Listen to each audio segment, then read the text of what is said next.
Parating na nga si Maricel mo, di meron ka ng pasalubong dun. Sana. Oo, pasalubungan ka ng cornet. Butong pakwan dapat sa'yo eh. Kung anong meron, Butong pakwan. ayun. So say thank you.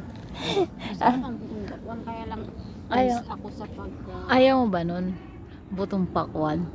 Hindi na ako kumakain ng butong pakwan. Sakit sa ano yun? Ako Ayaw. papabili ka ako ng butong Saka pakwan. maalat. Masarap pag yung walang Iinis na nga ako Inis ako malo. sa pag... Pag ganyan, mamaya Ba't yung iba kat... sabay kain. Ang bibilis. dali. Kahit yung buto ng kalabasa, di ba? Bibilis nilang ano, ganyan. Mas okay pa ng konti yung buto ng kalabasa. Ang tawad daw.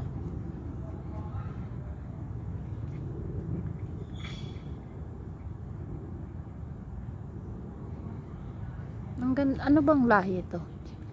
Chichu Shih ba Tzu. yan? Ang ganda ng mata niya eh.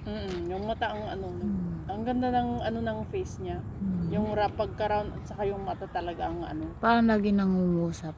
Yung since nung baby siya, yung mata ang ano. Gusto ko mga ganyan Ang ng ganda. aso Shih Tzu ba? Tignan mo lahat